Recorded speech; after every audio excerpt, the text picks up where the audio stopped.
It's my undisputed pleasure to close out Build Stuff. I've been getting to get a bit of a reputation for being the one that finishes conferences. I take that as possibly a compliment, or not. So this is the lock note. If you heard of the idea of it being a keynote, this is the lock note for your day, your 2 days here in the sun, my 1 day here in the sun, and it's been absolutely beautiful here. So if we just get one more round of applause for everyone that's been organising this, because it's absolutely brilliant. Bits I've seen have been awesome. Please.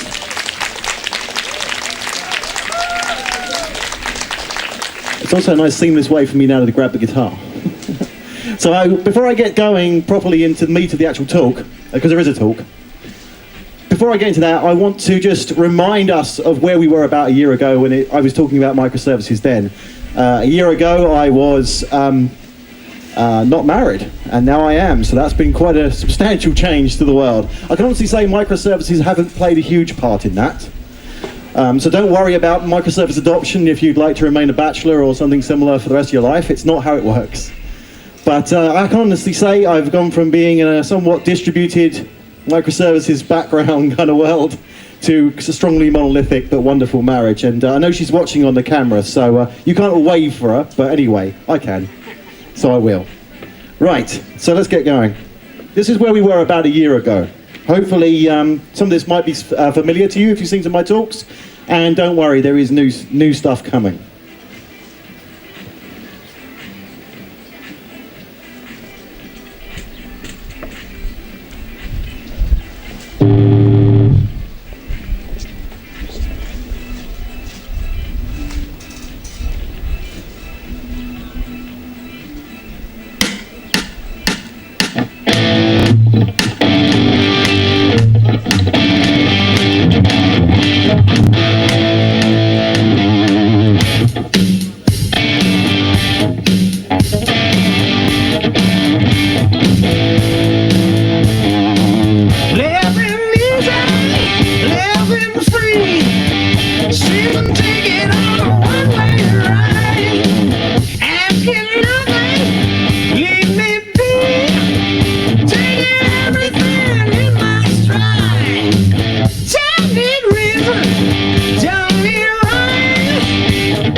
Okay, so that was a year ago. A year ago I did that on stage, and I asked someone to marry me, and peer pressure did its job, and she said yes. And now here I am, a married man, learning to play guitar with a ring on. Not easy, gentlemen. Okay, so let's move into the main meat of the talk. This is a technology talk. I'm a technology person. This is what I do for fun. So give me 1 second.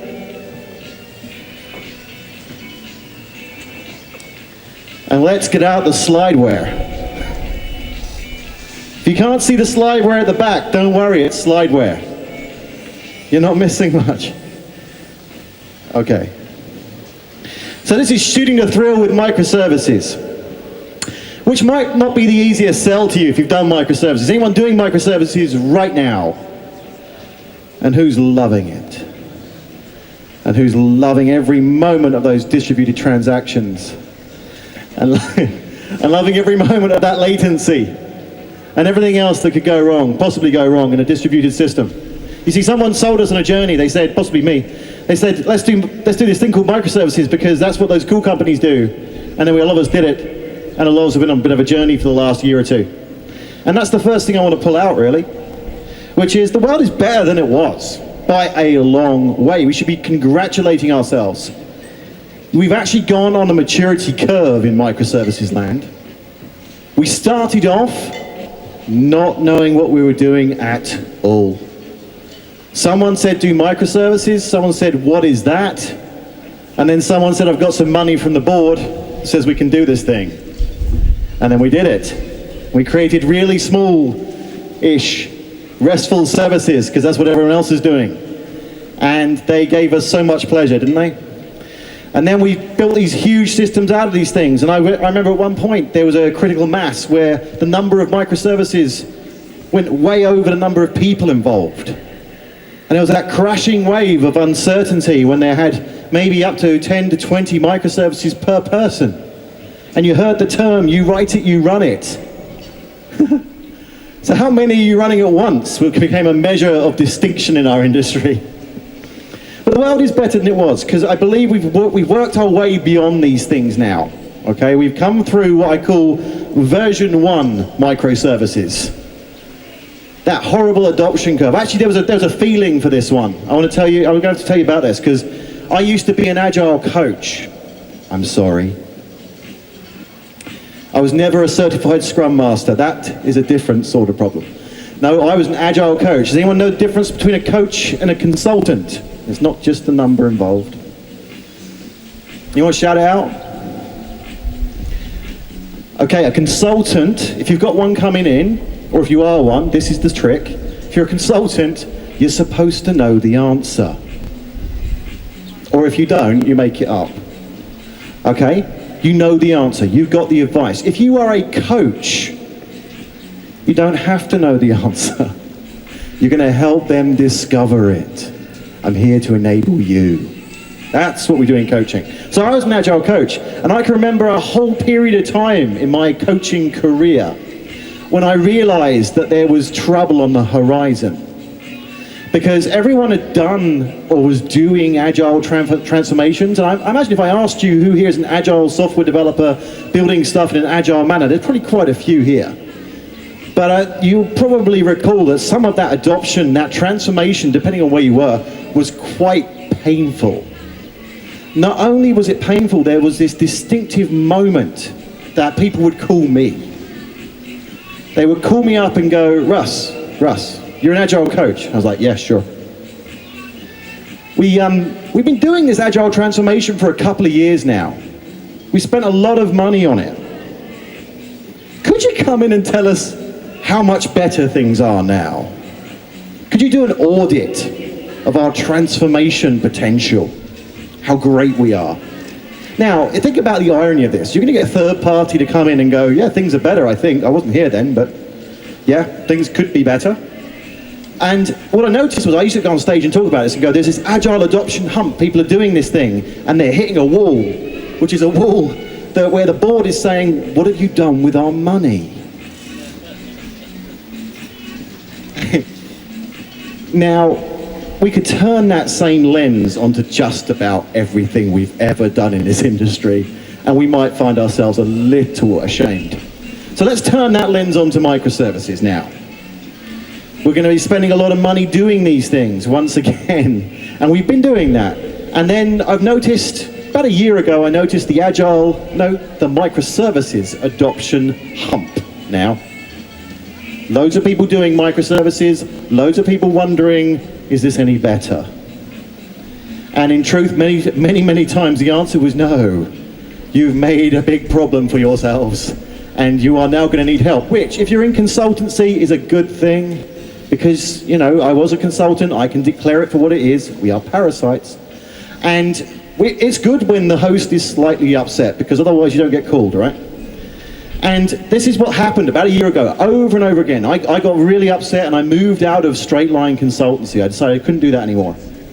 There was just too many people, too many patients to see.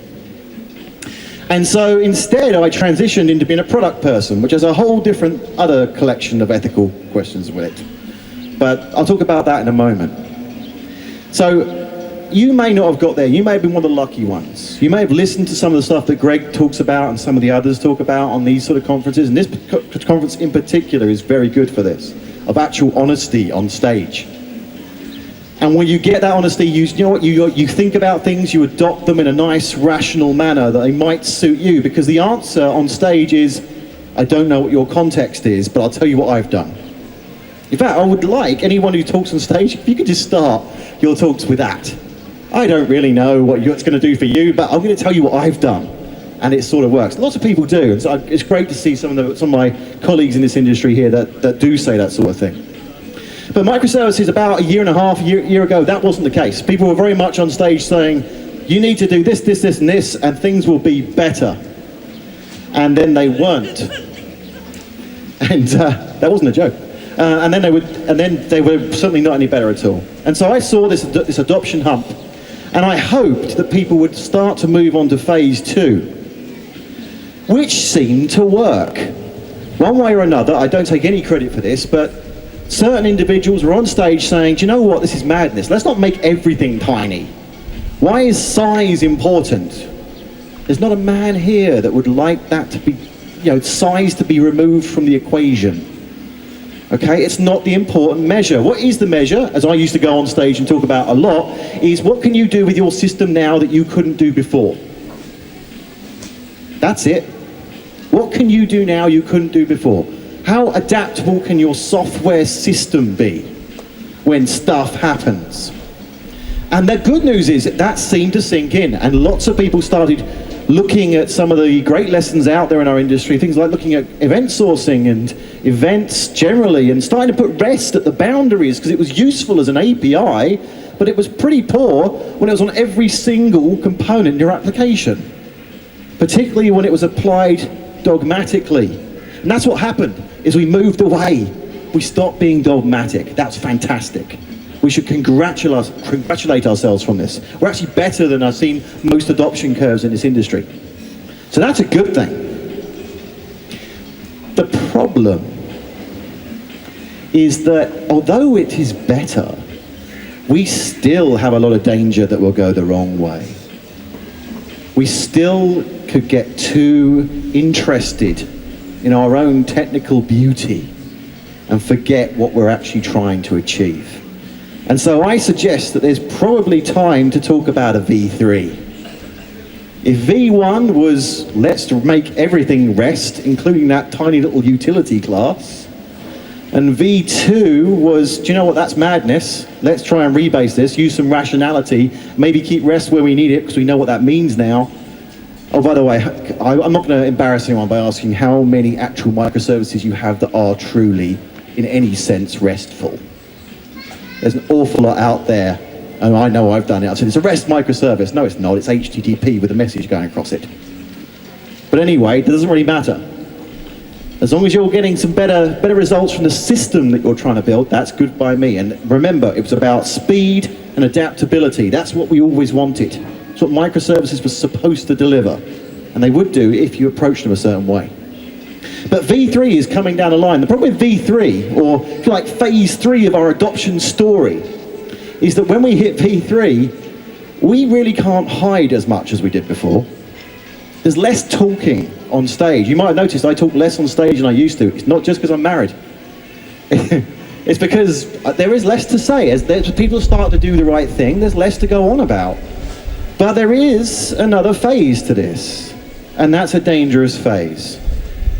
This is the phase where vendors get involved. I have for you my brand spanking new Microservices platform. All you need to do is spend this much enterprise money. You all know that enterprise should be spelt with a euro sign, right? A really big euro sign. Okay? Euro is pretty translatable out here, isn't it? Okay. Because there used to be pound sign, that confused everyone until we Brexited. Anyway, so despite that madness, let's talk about something else.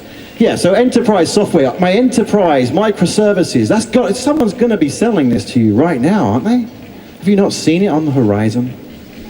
So I would like to give you some thoughts, I suppose, to help you navigate the danger of the enterprise vendor solution for microservices. Because that, to me, is the biggest danger we face right now, which is a good thing. We've progressed, but now we have potentially a new demon. Okay, and to help you understand this, I want you to picture a story for a moment. Okay, so I would just tell you the story, but I kind of need to play some music along with it. I think it deserves some music. So let's do it how it feels. Let's go here. Yeah, that's what we're talking about. I'm going to put the volume down because chances are you won't be able to hear me if it goes full on. Oh yeah. Who cannot get pumped up to this? Right, you're going to build a new app. How excited are you? It's going to be amazing. You're going to lock in the marketplace. You are going to build the next most wonderful to-do list application. Not just to-do lists. We're talking social to-do. You're going to share with the country exactly what you've got to do next, including your shopping. It's going to be awesome. Next, you're going to create a beautiful, beautiful looking app. You're feeling pumped. A web UI for interacting with to-do lists around the world. You can imagine you'll put your to-do in and someone in China will want that same to-do. Mainly, how do we get out of poverty? Moving on, we've got our to-do list. We know we're technical, right? We're technical. We're in the cafe, things are going well. We need to write at least a backend service that stores to-do lists. These amazing to-do lists. So that they can be made available across devices and the World Wide Web. Global, people, global. This is awesome. What investor will not pump money into this until they are blue? We're then going to write some tests, because we forgot about that before. We're going to write some tests that are going to make this to-do app awesome. It's going to be available 24/7. Everyone is going to want to do stuff with our to-do. And that's it, people. Look at that team. Can you feel the blood? Can you feel the capitalism? This is your next dream. And this is the moment at which you are at your highest pinnacle, because, unfortunately, this is where it all goes downhill.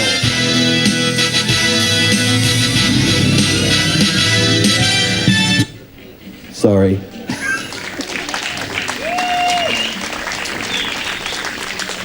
You see, I need a different soundtrack for the reality that hits next.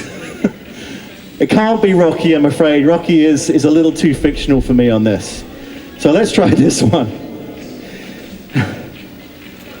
Whew, that breath. Now, remember that moment. You are here. Now reality hits. Lots of theories suggest that anyone doing slides can only do so many slides a minute without killing the audience. I am going to test that theory. I've got 40 slides to do in 2 minutes. For the non-English speaking members of the audience, these slides will be available for download pretty much anywhere. So keep up.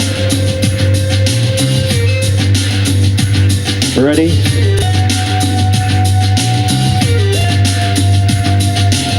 You've got to set up source code control and an issue tracker now.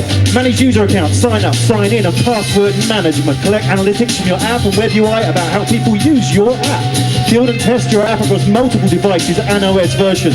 Gather information on app crashes and bugs and feed this back into your backlog. Test your web UI across multiple browsers and multiple versions. Document the API that the native apps and web apps depend on. Push client-side assets out onto the content distribution network of your choice and keep them up to date. Version your API perfectly so that you can evolve the client and the backend service independently. Implement rate limiting for requests because you don't want someone accidentally flooding you. Set up a CI service that monitors your repository for changes, builds and tests your software. Set up a CD service that deploys new versions of your software to your chosen deployment platform, which we know has to be cloud to get any investment. Set up networking rules so that the components of your backend can see each other and are protected from other traffic. Enable the components of your backend service, e.g. the API implementation database, to find each other. Ensure the service can survive failure of an availability zone even. Arizona, I thought for a moment, but no.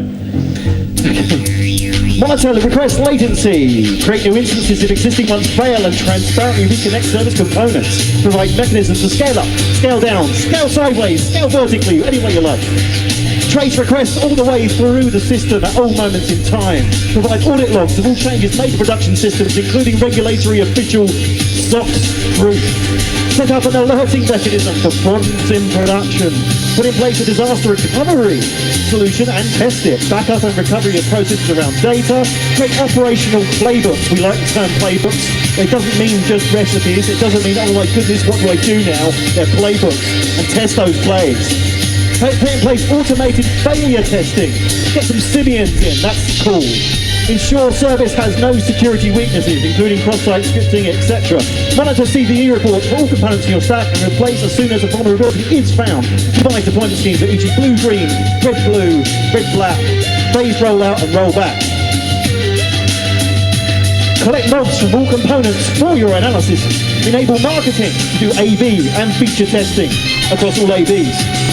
Monitor and visualize all of the above, all of it, and ensure that things continue to flow smoothly through the pipeline at all times. Package all of your application components in a form suitable for deployment. Manage stand-up and tear-down of dev and test environments.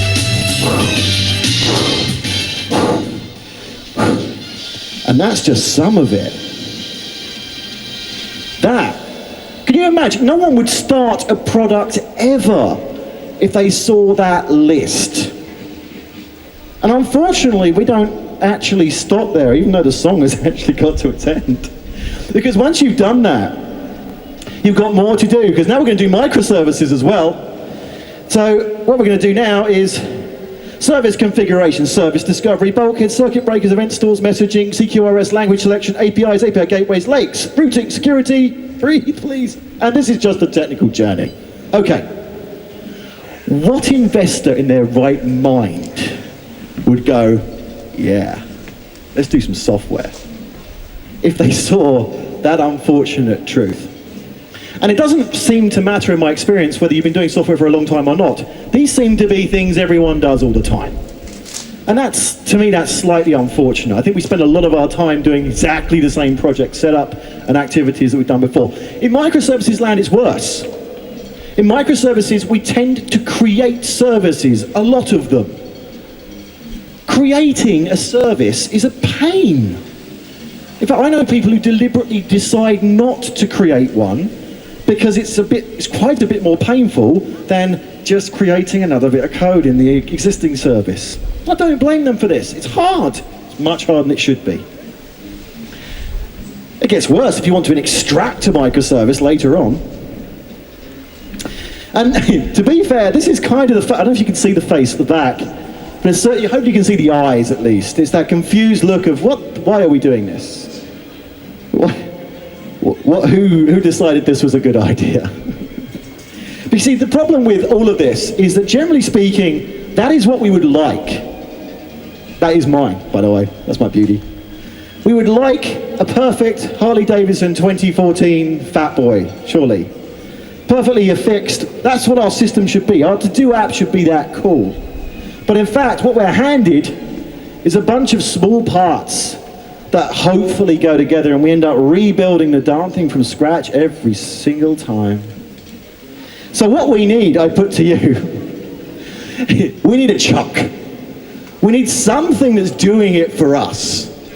If you aren't familiar with Chuck Norris, just assume for a second you've met the most dangerous human being ever, and then double it.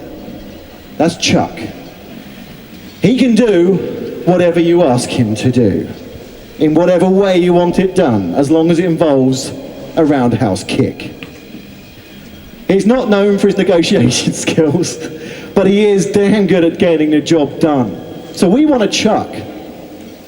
So I'm going to do a quick demo for you, because I don't want this to be just vaporware. I don't want to just talk about what we need. I'm going to try and show you a little bit of what Chuck might look like. And it's not going to be an extensive demo, because I work for a company called Atomist, and we've only been around since October. So we don't have extensive demos yet. But what we do have is a little demo of what maybe Chuck might look like to help us get over some of this baggage. Because whether you're doing microservices or not, this might help. Okay, so let's have a little look. Chuck, by the way, is only ever available on Slack. Should point this out. If you're not using Slack, then other messaging platforms will eventually be available, but right now it's all on Slack. Okay, so here's my Chuck, which at the moment, unfortunately, I can't ask him to do a roundhouse kick. He gets a little confused by that. I've tried, but he doesn't seem to go for it. And I've never tried it at this resolution, so we'll see. And at the back, I'll tell you what I've written. You'll be amazed. Okay, so one of the things I'm going to do is I'm going to ask Chuck to list my templates, just to make sure he's there. You there, dude? Okay, he's doing stuff. So just to introduce what this system's doing, this is what I call template-driven development. Template and editor-driven development. You see, all that rubbish that we do as developers, like creating a new service, like upgrading its POMs, if you're in Java land, or dependencies if you're not, playing around with all sorts of testing, introducing stuff that we know has to be there. When vendors put out new versions of code and they say just upgrade to the new version, and we have to go ahead and decide how to do it. All of that stuff, Chuck is your man. He's going to do all that for you. Including creating, you can't see this guy's at the back, but what I'm writing there is going to be epic. It's create a microservice. See, I like talking to Chuck about creating microservices, and he's come back with stuff. He can help me create a microservice. Excellent. He asked me which template to use. I'm getting a little bit bored of Chuck at this point, but it's okay, I can roll with it. I'll pick one of these things, so maybe I'll pick the Flask one here. I'm a Python guy, so I'm going to use a bit of Python. So I want to base it on that one, please, Chuck.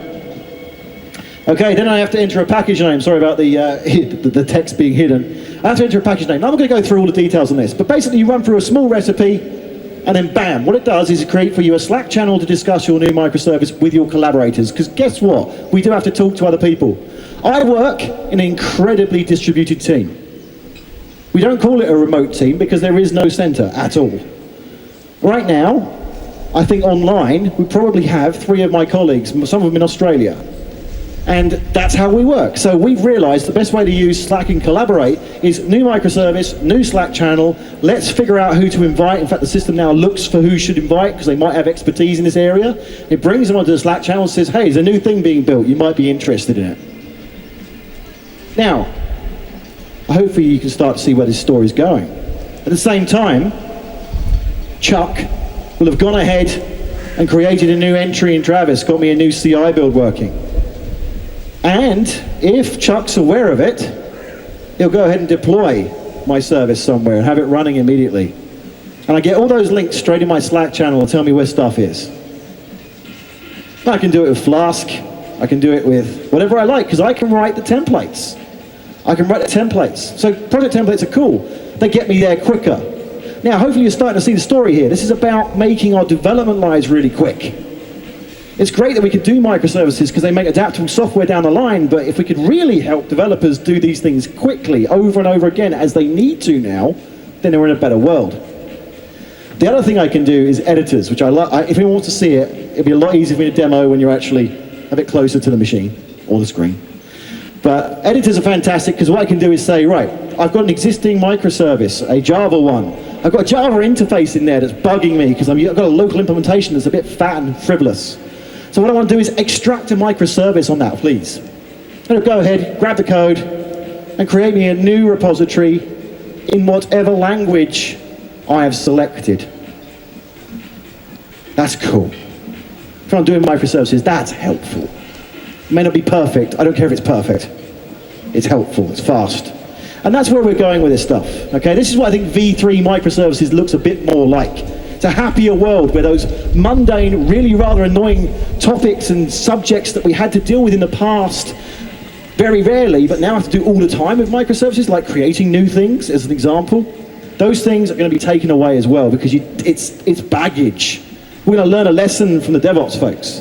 Let's automate until we don't have to worry about that anymore. And yet we're doing it for our dev now. Okay. So hopefully that then leaves us with the very last thing for me to do, to play us out at Build Stuff. Hopefully, and that's a more positive message, because in the past it was the highway to hell with microservices. And it was a long highway with a lot of rest stops. Ooh. No one got that joke, come on. All right, so now I've got another song to play. So let me just flip over to the new one if you give me a moment, and then I shall play you out. If you haven't got a beer, it's a good time to run really fast and get back with the beer. I shall now play for you a new song, and I hopefully won't mess it up too much.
you very much.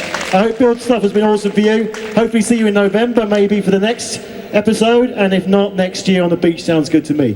Have a good one.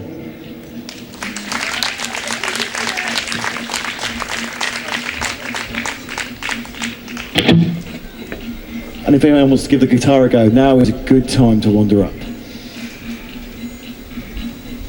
And if anyone wants to not hear people having a go on the guitar, now's a good time to get a beer.